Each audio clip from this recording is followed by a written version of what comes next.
আমরা এবার অন্তলীলার 18 পরিচ্ছেদে উপস্থিত হয়ে গেছি।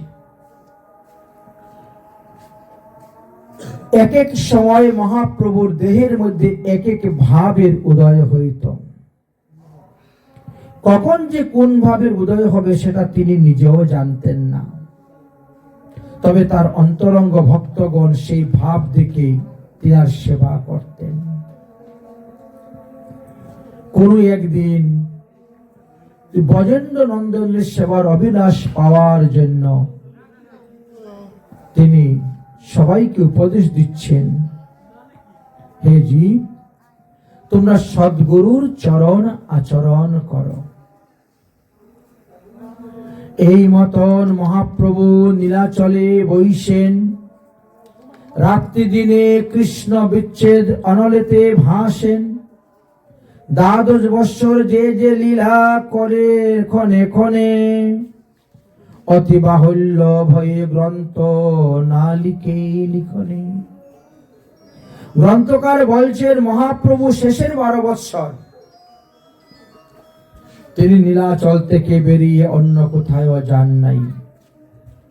গ্রন্থ বিস্তারের ভয়ে তিনি মহাপ্রভুর সব লীলা কথা লিখেন নাই।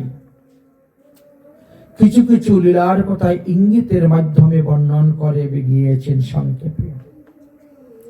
একদিন মহাপ্রভু আইটুটা নামে এক বাগানেতে গিয়েছেন। গুন্ডিচা মন্দির হইতে 1 কিলোমিটার দূরে এই আইটুটু বাগান। সমুদ্রের তরঙ্গ লক্ষ্য করে যমুনা বলে তিনার মন হলো ভ্রম হলো। কখন যে তিনি গিয়ে সমুদ্রে ঝাঁপ দিয়েছেন তাও কেউ ভক্তরা বুঝতে পারল না, দেখতে পারল না।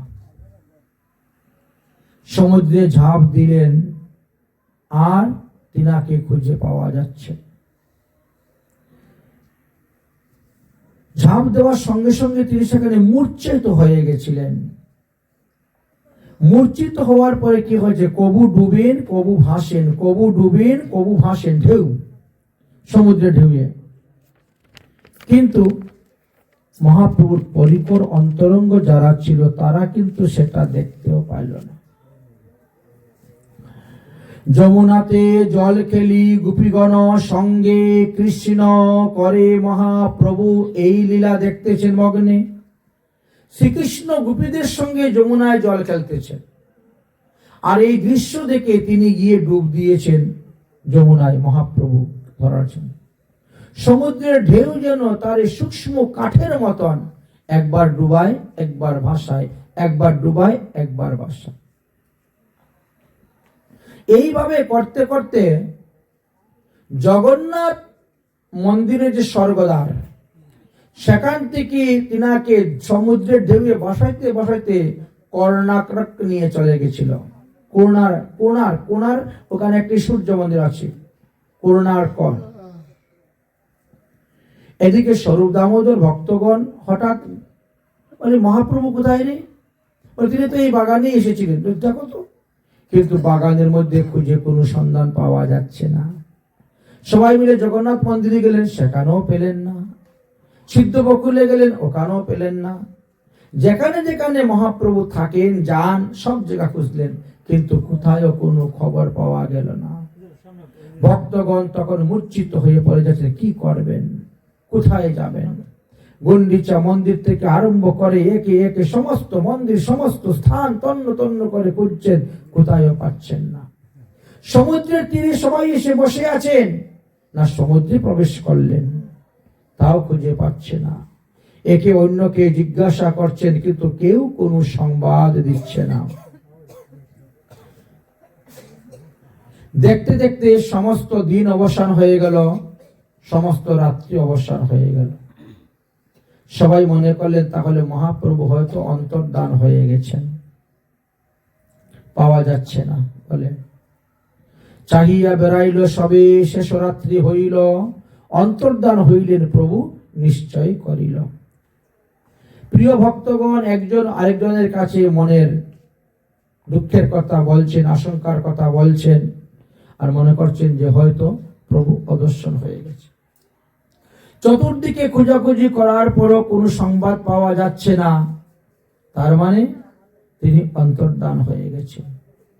সেই দুঃখে দুঃখিত হইয়া সবাই কান্না করতেছেন। যখন কান্না করতেছেন তখন দেখেন এক জালিয়া তার জালটা কাঁধে করে নিয়ে আসতেছে আর থরথর করে কাঁপতেছে, থরথর করে কাঁপতেছে। আর ওই জালিয়ার মুখের মধ্যে খালি হরিবোল হরিবোল হরিবোল হরিবোল হচ্ছে। কখনো হরিবোল বলে হাসে, কখনো হরিবোল বলে কাঁদে, কখনো হরিবোল বলে নাচে। অথচ কাচের কাঁধে কি আছে? মাছ ধরার জাল। স্বরূপ দামোদর তখন চিন্তা করলেন, এই জালিয়া নিশ্চয়ই মহাপ্রভুকে দেখেছে, হয়তো মহাপ্রভুর স্পর্শ হয়েছে, না হলে এই জালিয়া হরিবল হরিবল বলে কাঁদিবে কেন? নিশ্চয়ই এর কোনো কারণ আছে, তাকে সমাচারটা জিজ্ঞেস করা যাক। তখন তার কাছে গেলেন, ও ভাই, তুমি কি মহাপ্রভুকে দেখেছো? জালিয়া বলল, আমি তো মহাপ্রভুকে চিনি না, দেখিয়ে না, আমি তো মাছ ধরি। আমি প্রতিদিন মাছ ধরতে যাই নৌকা নিয়ে, সমুদ্রের 2-3 কিলোমিটার 4 কিলোমিটার 5 কিলোমিটার ভিতরেও যাই মাছ ধরতে, কিন্তু রাস্তাঘাটে তো এরকম কোন লোক দেখি নাই। তবে এক মৃত ব্যক্তি আমার জালের মধ্যে আটকা পড়েছিল। আমি তো মাছ ধরার জন্য জাল পেতে আসি আর ভোরবেলা গিয়ে নিয়ে আসি। ওই ব্যক্তি, এক ব্যক্তি আমার জালের মধ্যে ধরা পড়েছে, মৃত ব্যক্তি। আমি তো ওখানে ফেলে চলে এসেছি। তার কি বিভৎস রূপ দেখে তো মনে ভয়ে আমি কাঁপতেছি এখনো। জাল থেকে কোন রকম তার অঙ্গটা ছাড়াইছি। সেই অঙ্গ ছাড়াইতে গিয়ে একটু স্পর্শ হয়ে গিয়েছিল ওর সঙ্গে আমার শরীর অঙ্গ। কি আশ্চর্য! মনে হচ্ছে এটা ভূত নাকি রে বাবা, আমার শরীরে ঢুকে গেছে স্পর্শ করার সঙ্গে সঙ্গে। আমার হৃদয়টা দেখো না থরথর করে কাঁপতেছে, শরীরটা ভয়ে কাঁপতেছে, চোখ থেকে জল বেরোচ্ছে, আর চোখগুলো লাল লাল হয়ে গেছে, আমার শরীর রোমাঞ্চিত হয়ে খাড়া হয়ে আছে। এ মানুষ না দেবতা না ব্রহ্মদৈত্য, আমি তো কিছুই বুঝতে পারি নাই। একে তো রাতের অন্ধকার তার মধ্যে, তাই আমি ওটাকে ওখানেই ফেলে চলে আসছি। দেখতে কিরকম? শরীরটা 7-8 লম্বা। আশ্চর্য, এত লম্বা? বলে হ্যাঁ। বলে হাত পা গুলো এক একটা যেমন 2 হাত 2.5 হাত লম্বা, এত লম্বা লম্বা হাত। হাত পায়ের যে জয়েন্ট অস্থি সব জোড়া ছেড়ে দিয়েছে, আলাদা আলাদা হয়ে গেছে। কেবল চামড়া দিয়ে ঢাকাই আছে, তবে একটু নড়াচড়া করে। চোখ দুটি উপরের দিকে উল্টে আছে। তাকে দেখে তো আমার দেখে আর প্রাণ নাই, ঠাকুর ঠাকুর বলে কোন রকম পালিয়ে এসেছি। হ্যাঁ, আবার মধ্যে মধ্যে ঘুম ঘুম শব্দও করে। কখন যে চেতন পায়ে কি করবে তা তো বলা যায় না। এই জন্য আমি তাকে ভূত মনে করে ফেলে চলে এসেছি। সবাই বুঝতে পারলেন ব্যাপারটা কি। বললেন, তাহলে চলো সেইখানে আমাদেরকে নিয়ে। ওরা আমি আর যেতে যাব না। তারপরে তারা সবাই মিলে রওনা হলেন। সেই স্থানে গেলেন, গিয়ে দেখেন মহাপ্রভু পড়ে আছে। জালিয়া যেভাবে বলেছিল সেইভাবেই। এত শুনি সরব গুসাই সবতত্ত্ব জানি, জালিয়াকে কহেন কিছু সুমধুর বাণী।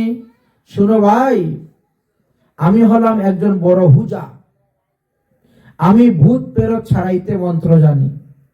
অতএব তুমি ভয় পেও না, তোমার ভিতরে ভূত ঢুকেছে, আমি ছাড়িয়ে দিব। চলো আমাদের সঙ্গে একবার খালি দেখাও সেই ভূতটা কোথায় আছে। এই বলে তিনি জালিয়ার মাথার মধ্যে হাত দিয়ে ভূত পালানোর মন্ত্র বলতে শুরু করলেন। এতে জালিয়া একটু সাহস পেল, একটু শান্ত হলো, তার ভয় দূরে গেল। স্বরূপ দামোদর বললেন, তুমি যাকে ভূত বলে মনে করছো, তিনি তো ভূত নহেন, তিনি হলেন আমাদের চৈতন্য ভগবান। জালিয়া বলল, আরে প্রভুকে তো আমি অনেকবার দেখেছি, তিনি কত সুন্দর। এত তিনি নয়, এত কোনো আকৃতি নাই বিকৃতি নাই, এমন অবস্থা। স্বরূপ গোসাই বললেন, প্রেমের আবেগে সমুদ্রের মধ্যে তিনি ঝাঁপ দিয়েছিলেন, আর ঝাঁপ দিয়ে ডুবে গিয়েছিলেন, তো সমুদ্রের ঢেউ তিনাকে নিয়ে চলে গেছে, আর তোমার জালেতে ধরা পড়েছে। তোমার এই রূপ কৃষ্ণ প্রেম উদয় হয়েছে মহাপ্রভুকে স্পর্শ করার কারণে। অতএব ভয় পেও না, তিনি যেখানে আছেন সেখানে আমাদেরকে নিয়ে চলো, দেখাও। জালিয়া তখন সকলকে নিয়ে সেখানে গেলেন। স্বরূপ দামোদর দেখে বলছেন, হায়, এটাই তো আমাদের প্রভুর দেহ। এই দেখো ডুর কফিন দেখা যাচ্ছে, এই দেখে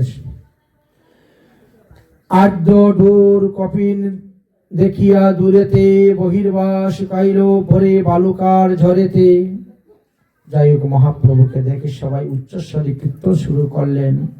সেই কীর্তনের ধ্বনি যখন মহাপ্রভুর কানেতে প্রবেশ হল, তখন মহাপ্রভু বাহ্যদশায় ফিরে এলেন। মহাপ্রভু তখন বললেন যে, কালিন্দী যমুনা দেখি আমি গেলাম বৃন্দাবন, দেখি জল খেলা করেন ব্রজেন্দ্র নন্দন, রাধারানী গোপীগণ সঙ্গে একত্র মিলিয়া যমুনায় জল খেলেন মহারঙ্গ কইলা। তীরে থাকি আমি তখন দেখি সখীগণের সঙ্গে এক সখীগণে দেখায় আমাকে সেই রঙ্গে। এর পরের বিষয়গুলো তো আমি আর জানতে পারি না। ওই দেখতে দেখতে আমি গুরু প্রদত্ত মঞ্জুরি স্বরূপের মধ্যে প্রবেশ করে গিয়েছিলাম, আর আমার কোনো হুঁশ নেই। আমি নিজেও যেন সেখানে ঢুকে জল খেলা করতেছি। শ্রীকৃষ্ণ রাধিকার সুন্দরী হস্তে বস্ত্র অলঙ্কার আদি পরিয়েছিলেন। এই সমস্ত কিছু আমি দেখেছি। একে একে তিনি যত কিছু দেখেছিলেন সমস্ত কিছু বর্ণন করতে শুরু করলেন, এবং মঞ্জুরি ভাবে রাধা রানীর শ্রী গোবিন্দের সেবাও তিনি সহস্তে করেছেন ইত্যাদি কথা বর্ণন করেছেন। এই থেকে মহাপ্রভু আমাদেরকে এই মঞ্জুরি ভাব স্বরূপ শিক্ষা দিয়ে গেছেন। রূপ সনাতনাদি গোস্বামীগণের মাধ্যমে এই মঞ্জুরি স্বরূপ শিক্ষা দিয়েছেন যে, সাধনে ভাবিবে যাহা সিদ্ধ দেহে পাবে তাহা। তাই এই সাধক দেহ এবং সিদ্ধ দেহ, এই দুই দেহের কথা আলোচনা করা আছে।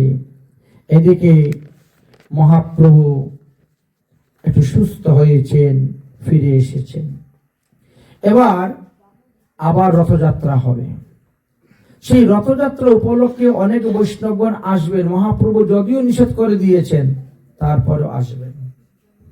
নিত্যানন্দ প্রভু চিন্তা করছেন, আমাকে তো মহাপ্রভু বারণ করেছেন, তারপরেও আমি যাই কেমন করে। যাই হোক, নিত্যানন্দ প্রভু আবার কি করছেন, হাতের মধ্যে আংটি, গলার মধ্যে সোনার চেইন ইত্যাদি পরে, পান তাম্বুল আদি চর্বণ করে করে তিনি হরিনাম প্রচার করছেন। লোকজন নিত্যানন্দের এই বেশভূষা ব্যবহার দেখে মহাপ্রভুর কাছে এসে তারা বিচার দিচ্ছেন যে, আপনার নিতাই এখন এইভাবে চলাফেরা করছেন। মহাপ্রভু বললেন, নিত্যানন্দ প্রভুর অঙ্গ হল অপ্রাকৃত, সুতরাং তার অঙ্গেতে কোনো দোষ দেখতে নেই। তিনি ঈশ্বর অবতার, পৃথিবীতে এসেছেন লীলা করার জন্য। তাকে যদি চোর ডাকাত জবন যেই স্পর্শ করুক না কেন, এতে তার দেহ অপবিত্র হয় না, তিনি পবিত্রই আছেন। আমি তাকে বলেছিলাম যে তুমি সংসারী হও, হয়তো সে সংসারী মানুষ যেভাবে চলে সেইভাবে হচ্ছে। যাই হোক, এইভাবে মহাপ্রভু তাদেরকে বলতেন। এদিকে নিত্যানন্দ প্রভু অতি গোপনে নীলাচলে গিয়েছেন। মহাপ্রভুকে না দেখে থাকতে পারেন না, তো এই জন্য অতি গোপনে নীলাচলে গেছেন। কিন্তু যাওয়ার সময় তিনি নবদ্বীপ থেকে বেশ কিছু সুগন্ধি চাউল নিয়ে গিয়েছেন। গিয়ে উঠেছেন কোথায়?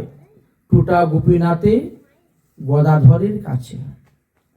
আর বেশ কয়েকটি কাপড় নিয়ে গেছেন গোপীনাথের জন্য, পোশাক পরাইবার জন্য। গোপীনাথের ড্রেস বানিয়ে নিয়ে গেছেন, নিয়ে দিয়েছেন। এইগুলো গোপীনাথ বিগ্রহকে পরাবেন, আর এই যে অন্ন এনেছি, এই অন্ন রান্না করে আজকে ভোগ লাগাইবে। গোপীনাথ তখন বাগান থেকে কোমল কোমল শাক তুলে এনেছেন, এনে শাক রান্না করেছেন, অন্ন রান্না করেছেন। তেঁতুল গাছ থেকে পাতা এনে তেঁতুল পাতা দিয়ে একটা টক বানিয়েছেন, চাটনি বানিয়েছেন, বানিয়ে ভোগ লাগিয়েছেন। এমন সময় মহাপ্রভু যাচ্ছেন সমুদ্রে স্নান করতে। ছটক পর্বতের কাছে যাওয়ার পরে প্রসাদের ঘ্রাণে একদম রাস্তা মোহিত হয়ে গেছে। এত সুন্দর প্রসাদের ঘ্রাণ আসতেছে মন্দির থেকে। মহাপ্রভু বলছেন, গদাধর, কি ব্যাপার, তোমার মন্দির থেকে তো প্রসাদের খুব ঘ্রাণ আসতেছে। ভাই, এত সুন্দর অন্ন তুমি কোথায় পেলে? অন্নের যে ঘ্রাণ আসতেছে, এখন কি করবে?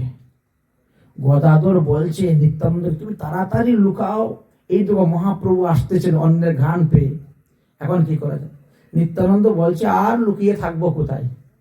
এসেই যখন পড়েছি তার চরণে পরে ক্ষমাই চেয়ে নি। এই তো নিত্যানন্দ প্রভু গেলেন। মহাপ্রভু বলে, তোমাকে আমি বারণ করলাম, তুমি আর আসবে না, তুমি ওখানে তুমি আসলে কেন? বলে, আপনাকে না দেখে আর থাকতে পারি না, তাই আসলাম। আর আমি আসার সময় জগন্নাথের এই টুটা গোপীনাথের জন্য পোশাক আর প্রসাদ, এই অন্ন চাল এনেছিলাম। মহাপ্রভু বলছেন, তাহলে গদাধর, আমি স্নান করে আসতেছি, আজকে মধ্যাহ্নে তোমার এখানেই প্রসাদ পাবো। মহাপ্রভু স্নান করতে গেলেন। স্নান করে এসে মহাপ্রভু, নিত্যানন্দ প্রভু আর গদাধর একসঙ্গে বসলেন প্রসাদ পেতে। প্রসাদ পেলেন। প্রসাদ পাওয়ার পরে নিত্যানন্দকে বললেন, আর বিলম্ব করা যায় না, আমারও এবার যাওয়ার সময় এসে গেছে। তোমাকে যে বললাম যে তুমি যাও, দেশে গিয়ে বিবাহ করো, তুমি তো আমার কথা শুনলে না। আর বিলম্ব নেই, আমি যে আবার আসব তোমার পুত্র রূপে। তুমি যদি বিবাহ না করো তাহলে আমি আসবো কেমন করে? দেখো, দাপর যুগে তুমি বিবাহ করেছিলে, কিন্তু তুমি বংশবৃদ্ধি করো নাই। আমি বিবাহ করেছিলাম, কিন্তু আমার বংশবৃদ্ধি হয়েছিল। এই যুগে আমি বংশবৃদ্ধি করি নাই, তুমি বংশবৃদ্ধি করবে, তাই তুমি বিবাহ করো গিয়ে। মহাপ্রভু এইভাবে বলেন। রথযাত্রা হলো। রথযাত্রার পরে মহাপ্রভু নিত্যানন্দ প্রভুকে ভালো করে বুঝিয়ে সুঝিয়ে বিদায় দিলেন। নিত্যানন্দ প্রভু আসলেন। আসার পরে কি করলেন? উদ্ধারণ দত্ত নামে মহাপ্রভুর এক পরিকর, ইনি দ্বাদশ গোপালের মধ্যে এক গোপাল, তার উপরে ভার দিলেন যে মহাপ্রভু বলছেন আমাকে বিয়ে করতে, তুমি একটা কন্যা দেখো। সে বিভিন্ন জায়গায় কন্যা দেখার পরে এক জায়গায় প্রস্তাব দিল, কালনায় গৌরীদাস আর সূর্য দাসের বাড়িতে আছে দুটি মেয়ে দেখার মতো, যদি দেখতে চাও চলো। নিত্যানন্দ বলতে, চলো তাহলে। নিত্যানন্দ প্রভুকে নিয়ে যখন যাওয়া হলো, তখন বসুধা সঙ্গে বিবাহের আলোচনা হলো, কিন্তু তারা তখন সেই বিয়েতে রাজি হলো না। কারণ সেই সময়ে ব্রাহ্মণের সমাজের মধ্যে বেশ কিছু নিয়ম ছিল। ওই নিয়মের কারণে নিত্যানন্দ প্রভুর কাছে মেয়ে বিয়ে দিবেন, এটা সমাজ তাদের মেনে নেয়নি। সন্ন্যাসীর কাছে মেয়ে বিয়ে দিবা কেন? যে সন্ন্যাসী, উদাসী, বৈরাগী, তার কাছে তোমার মেয়ে বিয়ে দিবা কেন? তারপরে তিনার বাড়ি নাই, ঘর নাই, শিবাসে বাড়ি থাকেন, এখানে থাকেন, ওখানে থাকেন, ইত্যাদি ইত্যাদি। যাই হোক, নিত্যানন্দ প্রভু তখন কি করবেন? যার মেয়ে সে বিয়ে দিতে যখন রাজি নয়, কি করা যাবে? বেরিয়ে আসছেন। বেরিয়ে যখন আসছেন, তখন বসুধা ছিলেন ঘরের ভিতরে, শুনতে পাচ্ছে সবকিছু, বিয়ের আলাপের কথা যে হচ্ছে। তিনি তখন হঠাৎ করে ধাম করে ভূমিতে পড়ে গেছে। আর পরে সঙ্গে সঙ্গেই তিনার দেহের মধ্যে প্রাণ নেই, মারা গিয়েছেন। ডাক্তার কবিরাজ আদি আনা হয়েছে, কেউ বলছে যে না, ওনার আর প্রাণ নেই, মারা গিয়েছে, একে শ্মশানে নিয়ে জ্বালিয়ে দাও। তখন গৌরীদাস পণ্ডিত বললেন, আচ্ছা শুনো, যদি নিত্যানন্দ প্রভু আমার মেয়েকে জীবিত করতে পারেন, তাহলে তার কাছে বিয়ে দিয়ে দিব। মানে তো মরে গেছে, মরার পরে সে যখন বাঁচবে তখন তো তার আর এই জাত থাকবে না, এই কুল থাকবে না, এই কিছুই থাকবে না। গ্রামের সমাজের লোকদেরকে বললেন, সমাজের মুরব্বীদেরকে বললেন। মুরব্বীরা বলছে, হ্যাঁ, যদি উনি বাঁচাইতে পারেন তোমার মেয়েকে তাহলে তার কাছে বিয়ে দিয়ে দিও, আমাদের আপত্তি নেই। নিত্যানন্দ প্রভুকে আবার নিয়ে আসলেন। নিত্যানন্দ প্রভু খালি উঠানের সামনে দাঁড়িয়েছেন, এমন জোরে একটা বাতাস এসেছে, ওই বাতাসে নিত্যানন্দ প্রভুর চরণের ধুলা নিয়ে উড়িয়ে বসুধার গায়ে দিয়েছে। নিত্যানন্দের গায়ের গন্ধ এই বসুধার নাকে দিয়ে প্রবেশ হয়েছে। অমৃত একই হলো বলে উঠে বসে গেছেন, বসে ঘরে চলে গিয়েছিলেন, যার কারণে বসুধাকে বিবাহ দিতে বাধ্য হলেন। বসুধাকে বিবাহ দেওয়ার পরে কয়েকদিন ঘর জামাই রূপে নিত্যানন্দ প্রভু সেখানে ছিলেন। থাকার পরে দেখলেন যে বসুধার ছোট বোন জাহ্নবা, তিনি তো তারই শক্তি। তাই একদিন তিনি বললেন, শ্বশুর মশাই, আপনি তো কন্যাদান করেছেন, কিন্তু কন্যাদানের যৌতুক তো কিছু দেন নাই, এই জন্য যৌতুক রূপে আমি আপনার ছোট কন্যা জাহ্নবাকে গ্রহণ করলাম। সেই কারণে এই দুই বোনকে নিত্যানন্দ প্রভু বিবাহ করেছিলেন, বসুধা এবং জাহ্নবা। এই দুইজনকে বিবাহ করার পর কিছুদিন সেখানে অবস্থান করেছিলেন। তারপরে তিনি খড়দাহে এসেছিলেন জমিদারের কাছে, যে জমিদার, আপনি আমাকে কিছু ভূমি দান করুন, আমি বাড়িঘর তৈরি করে সংসার জীবন যাপন করব। অনেক জমি আছে জমিদারের।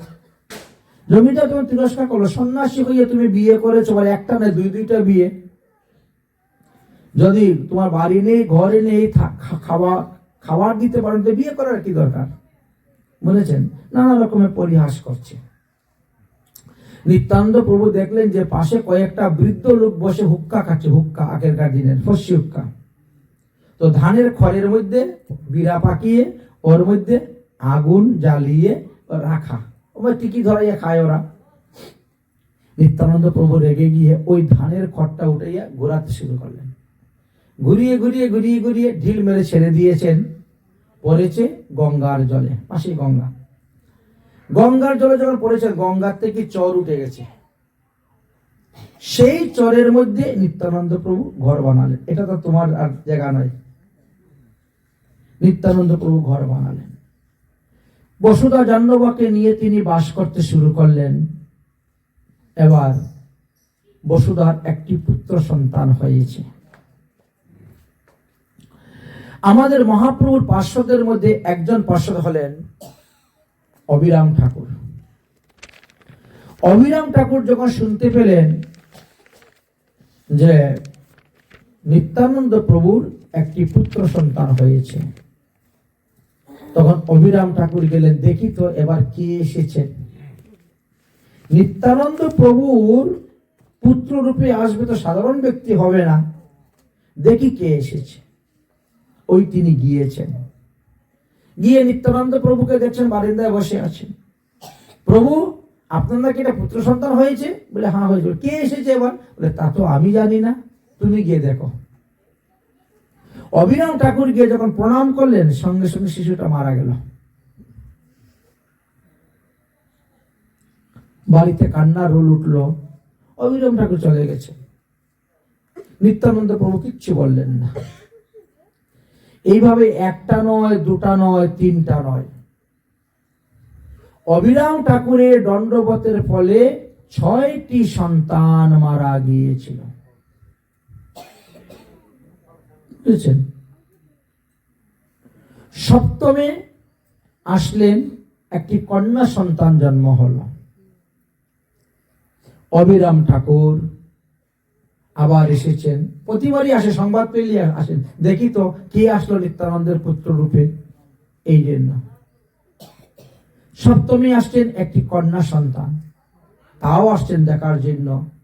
গিয়ে যখন তাকে প্রণাম করেছেন, তখন সে ক্রন্দনের ছলে মাথার মধ্যে লাথি মেরে দিয়েছে। বাহ, এত কোনো সাধারণ মেয়ে আসে নাই তাহলে। যাই হোক, এ কিন্তু দণ্ডবতের ফলে মরল না। তার পিছনে আরেকটি রহস্য ছিল। অবিরাম ঠাকুর যখন আসছেন দেখলেন, তখন বসুধা দেবী তিনার কন্যাকে জাহ্নবার কুলে দিয়ে দিয়েছিলেন। জাহ্নবা, তোমার কুলে রাখো, আমার কুলে থাকলে তো সে দণ্ডবোধ করলে মরে যায়। জাহ্নবার কুলে সন্তান ছিল বলে দণ্ডবোধ করার ফলেও সেই সন্তান মারা যায়নি। তাই নিত্যানন্দ প্রভুর সেই মেয়ের নাম হলো গঙ্গা মাতা গোস্বামিনী। এছাড়া আরেকজন গঙ্গা মাতা গোস্বামিনী আছেন তোমাদের বাংলাদেশের রাজশাহী পুরুলিয়া জেলার রাজবাড়ির যে, উনিও গঙ্গা মাতা গোস্বামীতে। দুই গঙ্গা মাতা আলাদা, সময় অনুসারে, কাল অনুসারে, স্থান অনুসারে দুটো আলাদা।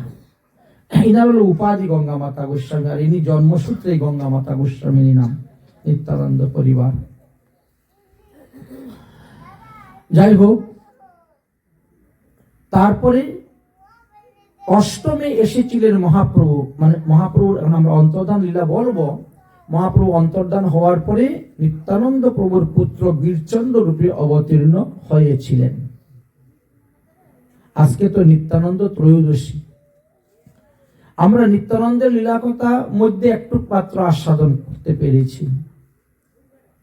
জন্মলীলা থেকে আরম্ভ করে বৃন্দাবন তীর্থগ্রহণ পর্যন্ত সেই লীলাটা আমাদের আস্বাদন হয় নাই। আমাদের বৃন্দাবন থেকে যখন তিনি নবদ্বীপে এসেছেন, নবদ্বীপে আসার পরে মহাপ্রভুর সঙ্গে তিনি কতদিন ছিলেন, কোথায় কোথায় ছিলেন, কি কি লীলা করেছিলেন, সেই বিষয়ে আস্বাদন হয়েছে। সম্পূর্ণ তিনার জীবনী কথা আস্বাদন হয় নাই। যাই হোক, নিত্যানন্দ হলেন মহাপ্রভুর অভিন্ন তনু। তাই তিনার দ্বারাও ব্রজে প্রেম প্রচার করেছেন। আর মহাপ্রভু এই লীলা অন্তর্ধান করে দিয়ে তিনি নিত্যানন্দের পুত্ররূপে অবতীর্ণ হয়ে বীরচন্দ্র রূপেও তিনি হরি নাম প্রেম প্রচার করেছিলেন। সেই প্রসঙ্গটা পরে বলব। যাই হোক, এখানে মহাপ্রভুর যত দিন যাচ্ছে ততই তিনার উন্মাদতা বাড়ছে। জগদানন্দ পণ্ডিত বলছেন বড় বিপদের মধ্যে, কি করা যায়। তার মধ্যে মহাপ্রভু আবার জগদানন্দকে পাঠিয়েছেন নবদ্বীপে। সচিমা মারা গিয়েছেন, অনেক দিন হয়ে গেছে। এখন দেবী বিষ্ণুপ্রিয়া কোথায় আছেন, কি অবস্থায় আছেন, কেমন আছেন, আর অন্যান্য ভক্তগণের সংবাদ নেওয়ার জন্য জগদানন্দ পণ্ডিতকে পাঠিয়েছেন। জগদানন্দ পণ্ডিত মহাপ্রভুর অত্যন্ত প্রিয় ভক্ত। বিচ্ছেদ দুঃখিতা জননীকে আশ্বাস দিতে প্রভু তাকে বারবার পাঠাইতেন। তাই প্রতি বৎসরই জগদানন্দ নবদ্বীপে যেতেন। এইবার জগদানন্দ নবদ্বীপে গেলেন। আর নবদ্বীপ থেকে যখন ফিরবেন তখন অদ্বৈত আচার্যের ভবনেতে গেলেন। অদ্বৈত আচার্যের ভবনেতে যাওয়ার পরে অদ্বৈত আচার্য বললেন, আমি একটা চিঠি দিব, আমার এই চিঠিটা নিয়ে তুমি মহাপ্রভুকে দিবে। চিঠি তুমি খুলবে না, চিঠি তুমি পড়বে না। আমি যে চিঠি দিব সেই চিঠিটা তোমাকে মহাপ্রভুকে নিয়ে দিতে হবে। তুমি খুলতেও পারবে না, পড়তেও পারবে না। ঠিক আছে? আচ্ছা, ঠিক আছে। অদ্বৈত প্রভুকে দণ্ডবোধ করে সেই চিঠি নিয়ে তিনি রওনা হলেন এবং যথাসময়ে মহাপ্রভুর কাছে আসলেন। মহাপ্রভুর কাছে এসে প্রণাম করে বললেন যে, প্রভু, অদ্বৈত আচার্য গোসাই আপনাকে একটা চিঠি দিয়েছেন। তো মহাপ্রভু বলছেন, না, পড়ো, পড়ে শোনাও কি আছে। বলে, না, উনি নিষেধ করেছেন, আপনি পড়েন। মহাপ্রভু বলছেন, আচ্ছা, উনি নিষেধ করেছেন পড়তে, তাতে কি হয়েছে, তুমি তো পড়ো নাই, আমাকে দিলে। আমি তখন বলতেছি, পড়ো, আমার সামনে আছি, আমি সামনে আসছি, উনি কি দিয়েছে আমার চিঠিটা তুমি পড়ে শোনাও না। চিঠির মধ্যে লেখা ছিল কি, প্রভুকে কহিও আমার কোটি নমস্কার, এই নিবেদন তার চরণেতে আমার। বাউলকে কহিল লোক হইল বাউল, বাউলকে কহিও হাটে নাবিকায় চাউল, বাউলকে কহিও কাজী হইয়াছে বাউল, বাউলকে কহিও ইহা হইয়াছে বাউল।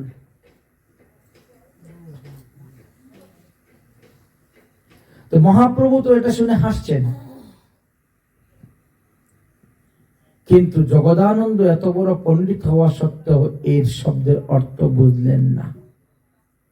তিনি বলছেন এগুলো হেয়ালি ভাষা, এই হেয়ালি ভাষায় চিঠি লেখা এসব কি বাউল বাউল বাউল বাউল।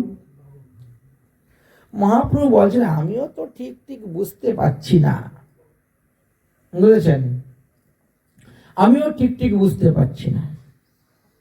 কিন্তু মহাপ্রভু তো বুঝে গেছেন, কিন্তু না বোঝার ভান তিনি করছেন যে আমিও ঠিক ঠিক ভাবে এটা বুঝতে পারছি না।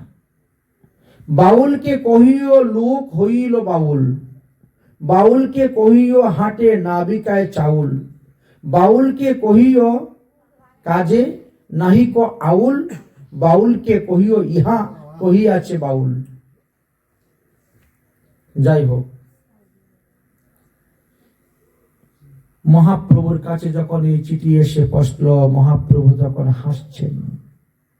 জগদানন্দ বলছেন এই হেয়ালির অর্থটা কি আপনি আমাকে পরিষ্কার করে বলুন, আমি বুঝতে পারছি না। মহাপ্রভু বললেন আচার্য হলেন সমস্ত পূজারীদের মধ্যে সব থেকে বড় পূজারী আচার্য। আচ্ছা, কোন পূজারী যদি পূজা করে তাহলে কি করে? আগে দেবীকে বা দেবতাকে আহ্বান করে আনে, ঘটে হোক আর মূর্তিতে হোক আর পটে হোক আর চিত্রপটে হোক। আপনি এক গ্লাস জল দেন, একটা ঘট বসান বা কোনো মূর্তি এনে রাখেন বা কোনো চিত্রপট বসান, যিনি পূজারী সে কি করবে? এসেই ইয়া গচ্ছ ইয়া গচ্ছ ইয়া তিষ্ঠ করে দেবীকে দেবতাকে আহ্বান করে এখানে আন্নে বসাবে, বসে গিয়ে পূজা করবে। যেই পূজা শেষ, গচ্ছ গচ্ছ সুরা শ্রেষ্ঠ সংস্থানম পরমেশ্বর, এবার তুমি তোমার জায়গায় চলে যাও, পূজা শেষ। যিনি আহ্বান করে নিয়ে আসে তিনি বিসর্জন দিয়ে চলে যায়, তিনি বিসর্জন না দিয়ে যাবে না। তবে যেটা স্থায়ী চিরস্থায়ী সর্বদা সেবা পূজা হবে সেটাকে বিসর্জন দেওয়া হয় না।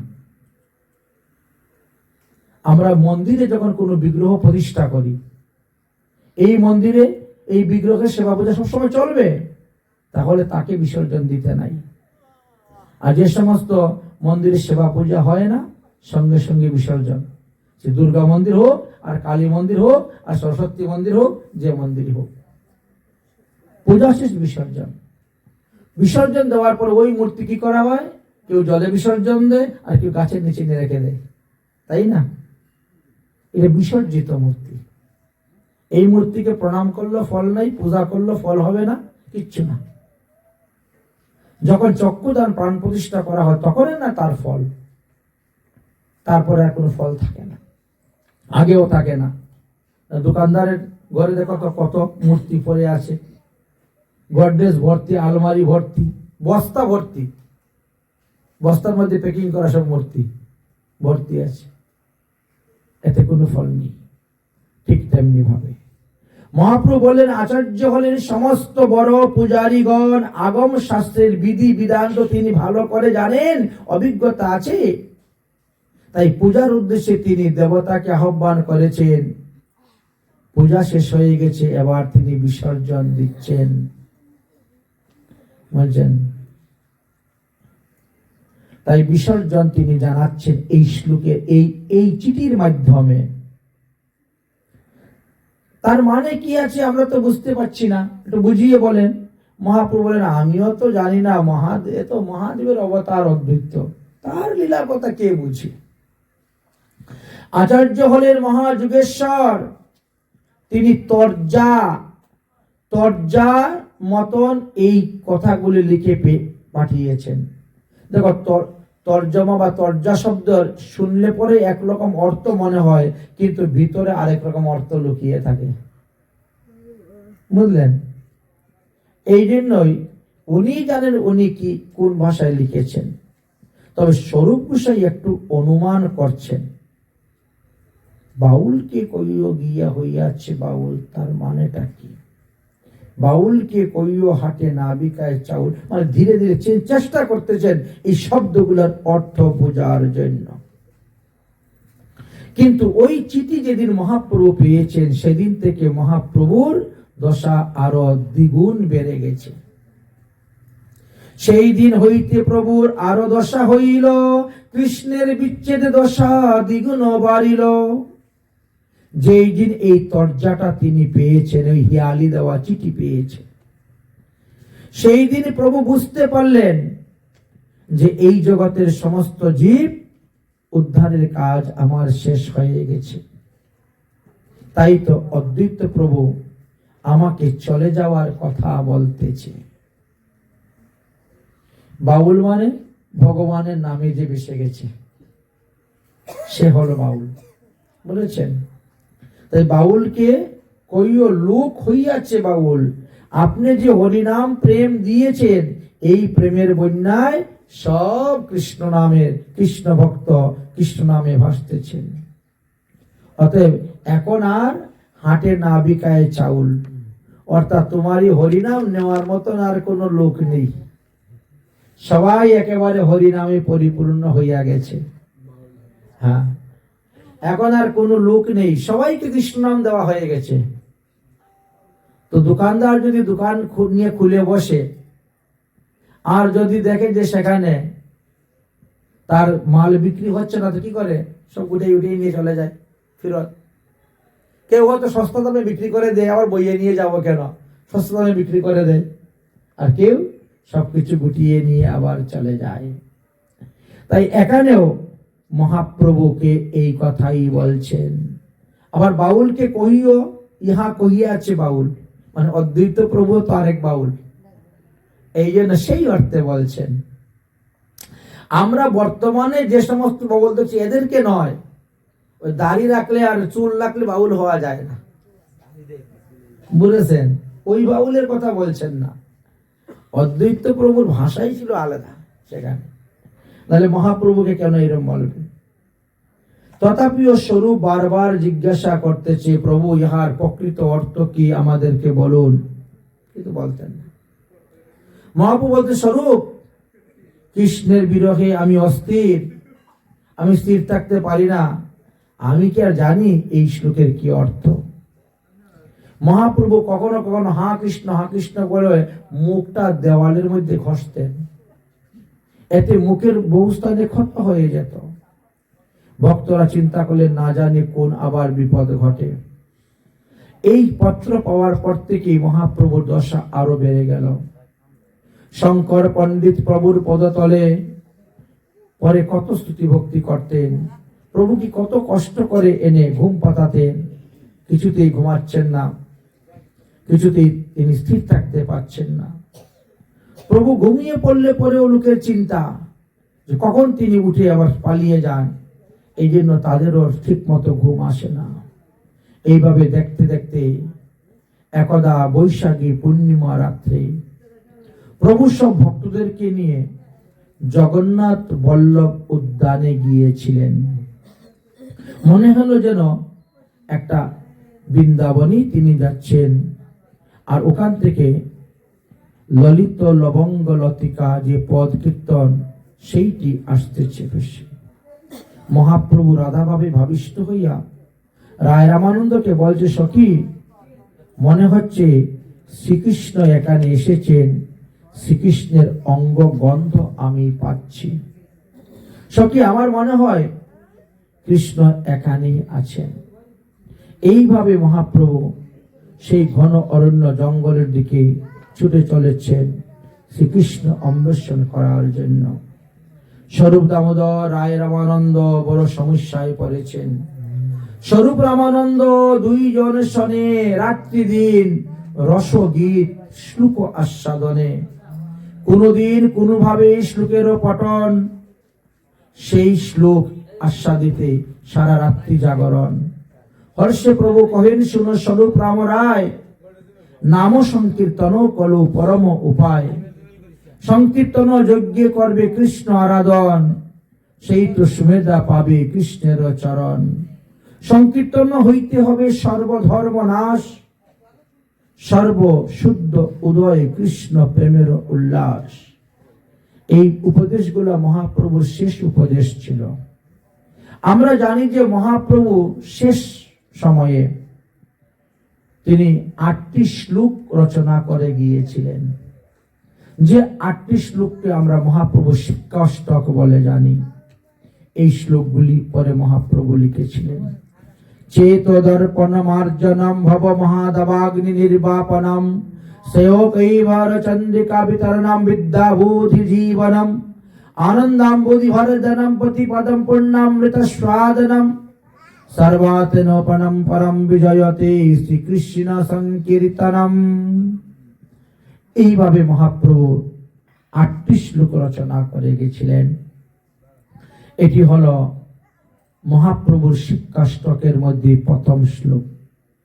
সংকীর্তন হইতেই পাপ নাশ হইবে এবং সংসারে নাশ হইবে, চিত্ত শুদ্ধি হইবে, সর্বভক্তি সাধন উদ্গম হইবে। খাইতে শুইতে যথা তথা নাম লয়, দেশ কাল নিয়ম নাহি সর্বসিদ্ধি হয়। এটা মহাপ্রভুর বাণী সবাইকে বললেন।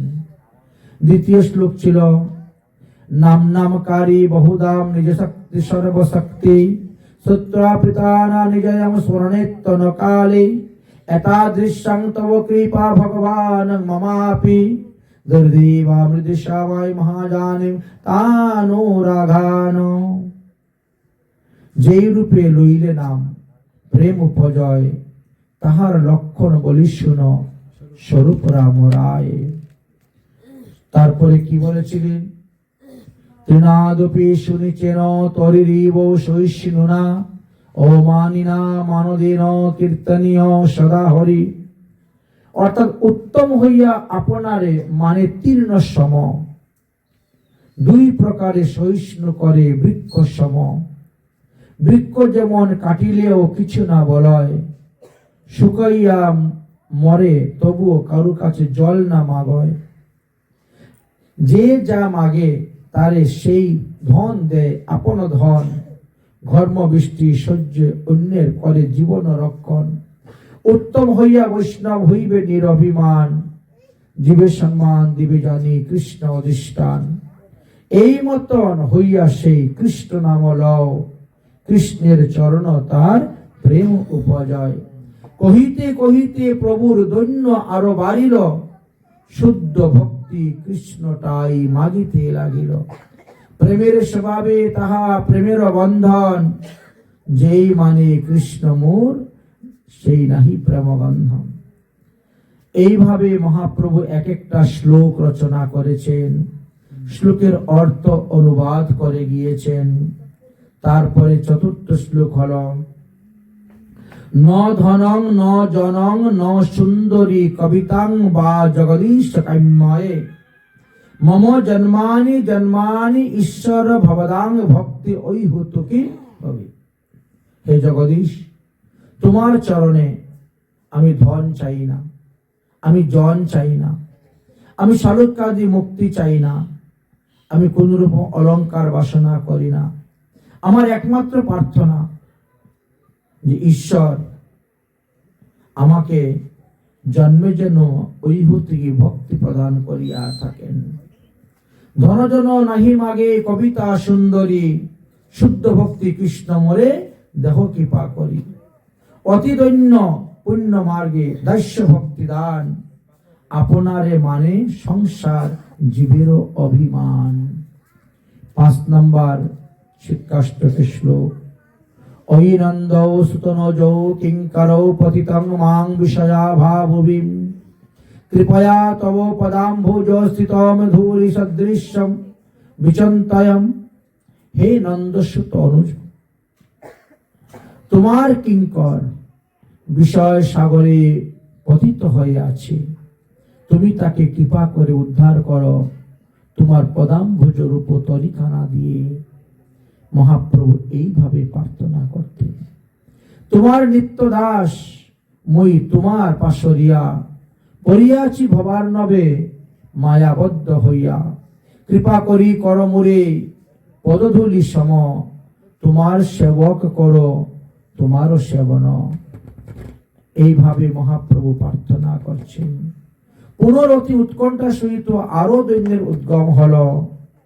তাই কৃষ্ণটাই মাগছেন তিনি প্রেম ভিক্ষা নাম সংকীর্তন। 6 নম্বর শ্লোকেতে দেওয়া আছে, নয়নং গলতশ্রুধারা বদনম গদগদৌর্ধরম গীরা পুলকে নিগৃতং বপু কদা তব নাম গণ্যনে ভবিষ্যতি। কখনো তোমার নাম গ্রহণে নয়ন বিগলিত অশ্রুধারায় ব্যপ্ত হয়, বদন গদগদ বাক্যরুদ্ধ হয়ে যায়, দেহ পুলকে পরিত্যক্ত হয়ে যায়। ধন প্রেম বিনে ব্যর্থ দরিদ্র জীবন, দাস বিনা বেতন মোরে দেহ প্রেম ধন। আমি যে তোমার এতদিন সেবা করেছি, তার জন্য আমি কোনো টাকা পয়সা বেতন চাই না, তার পরিবর্তে তুমি আমাকে প্রেম ধন দান করো হে প্রভু। এইভাবে তিনি প্রার্থনা করতে শুরু করলেন। প্রেম ধনের কথা বলতে বলতে হঠাৎ প্রভুর উদ্ঘটনার ভাব ছুটে আসলো এবং অত্যন্ত ব্যাকুল হয়ে মহাপ্রভু কৃষ্ণ বিরহে কাতর হয়ে রাধা ভাবে ভাবিষ্ট হয়ে তিনি বিষাদিত মন হয়ে গিয়েছিল। তাই 7 নম্বর শ্লোকে তিনি বললেন, যুগায়িত বিনিষ্ঠেদম চতুষ্যাং পুষ্যবাবৃতম সিন্নতম জগতম সর্বাং গোবিন্দং বেদিনত্মে। শ্রী রাধার ভাবে মহাপ্রভু আজকে বলছেন, গোবিন্দের বিরহে আমার এক নিঃশেষ কাল যেন এক যুগ বলে মনে হচ্ছে। চক্ষু বর্ষার মেঘের মতন অশ্রু বিসর্জন করছে, সমস্ত জগৎ শূন্য বলে আমার মনে হচ্ছে। উদ্বেগে দিবস না যায় ক্ষণ্যে হইল যুগসম বর্ষা মেঘ যেন অশ্রু বর্ষিহে নয়ন। গোবিন্দ বিরহে শূন্য হইল ত্রিভুবন, তুষানলে পরে দেহ না যায় জীবন। কৃষ্ণ উদ্বাসীন হইয়া করিতেছেন পরীক্ষণ, সখী সেই সব হয়ে কৃষ্ণ করেন উপক্ষণ। ভগবান শ্রী গোবিন্দ বলছে, মহাপ্রভু বলছেন শ্রী গোবিন্দ আমাকে পরীক্ষা করতেছেন, এই জন্য তিনি আমাকে এখনো প্রেম ভক্তি দান করতেছেন না। এইভাবে মহাপ্রভুর ভাবের পরে ভাব বৃদ্ধি হইতে শুরু হলো। তারপরে তিনি 8 নম্বর শ্লোক কি বলছিলেন, অশ্লিষ্য বা পাদকারম পিবুষ্টং মম দর্শনামনুমত্তম করুতো বা যথা যথা ইয়া বিদধাতু লম্পটেয়ম প্রাণানাতাস্তু এব না পরহ।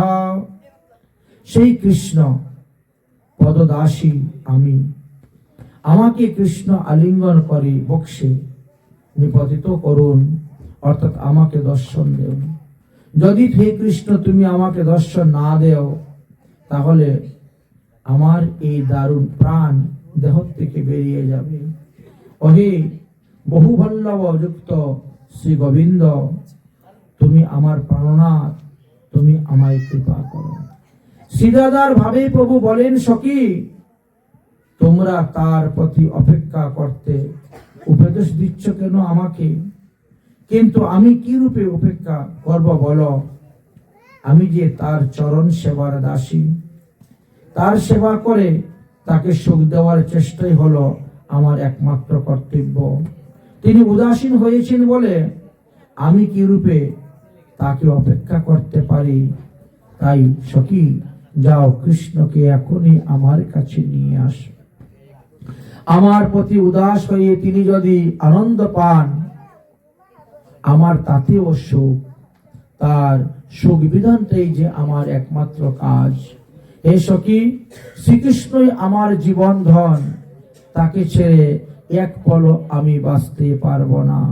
কৃষ্ণ আমার প্রাণ অপেক্ষা অধিক প্রিয় সম্পদ। কৃষ্ণ আমার প্রাণের প্রাণ, তাই তাকে হৃদয়ে ধরে সেবা করে আমি সুখ পেয়ে থাকি।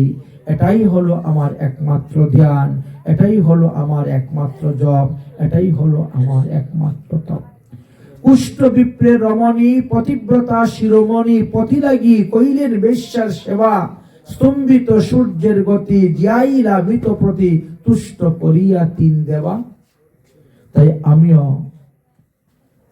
যেভাবে হোক ভগবানকে সন্তুষ্ট করতে চাই। আমি কৃষ্ণ পদ দাসী সখী, কৃষ্ণ পদ দাসী। এই মতন মহাপ্রভু ভাবাবিষ্ট হইয়া প্রলাপ করেন প্রভু নানান শ্লোক পড়িয়া। তাই প্রভুর শিক্ষাষ্টক শ্লোক আমরা এতক্ষণ আস্বাদন করেছি। আসুন আমরা মহাপ্রভুর কাছে প্রার্থনা করি, তারপরে মহাপ্রভুর অন্তলীলার কথা আমরা আস্বাদন করব।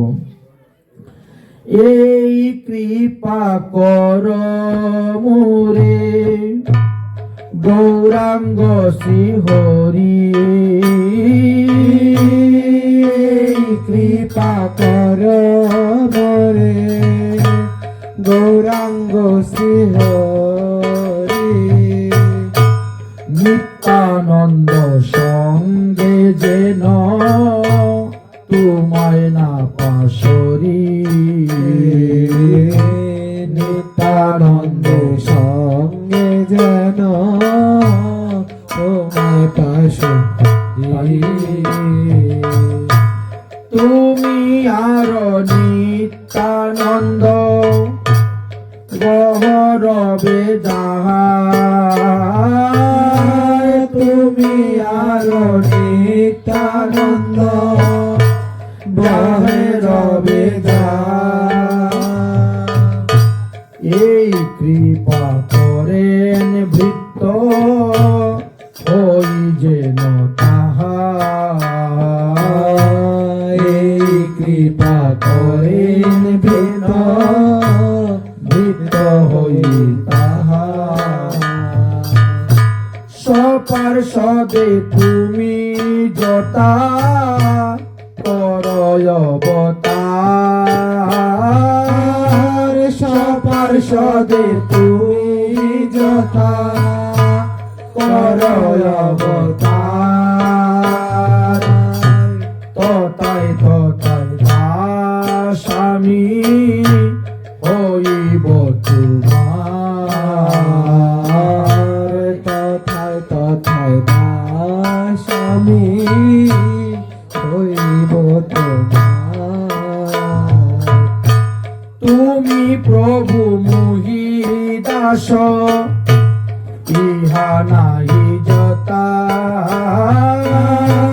তুমি প্রভু মোহি দাস ইহা নাহি যথা,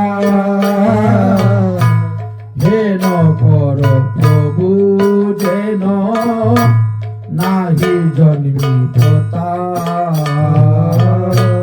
হেন কর প্রভু যেন নাহি জন্মি যতা। কি মনুষ্য পশু পক্ষী ঘরে জন্ম তথা, কি মনুষ্য কি পশু পক্ষী ঘরে জন্ম তথা, তোমার চরণ যেন ভজি যে সর্বতা, তোমার চরণ যেন ভজি যে সর্বতা। যথা যথা তোমরা দুভাই করয় অবতার, যথা তথা তোমরা দুভাই করয় অবতার, তথা তথা দাস মোরে দিয় অধিকার, তথা তথা দাস মোরে দিয় অধিকার। জন্মে জন্মে তোমাসে সে বুরদাস, জন্মে জন্মে তোমার যে সব প্রভুর দাস, তা সবার সঙ্গে যেন হয় মুরবাস, তা সবার সঙ্গে যেন হয় মুরবাস। এই বড় দেহ প্রভু করুণার সাগর এইবার দেহ প্রভু করুণার সাগর পাদ পদ্ম ধরি কাঁদে এই অনুচর পাদ পদ্ম ধরি ধরি কাঁদে এই অনুচর এইবার করুণা করো নিতাই গৌর। এইবার করুণা কর পিতায় আর এইবার করুণা করো গৌর নিতাই এইবার করুণা কর গৌর নিতাই তোমা বিনা এই অধমের আত্মগতি নাই তোমা বিনা এই অধমের আত্মগতি নাই। কলিযুগ পাবন অবতার শ্রী শ্রী গৌরাঙ্গ মহাপ্রভু নীলাচলে বাস করতে করতে এবার 1415 খ্রিস্টাব্দ এসে উপস্থিত হয়ে গিয়েছে।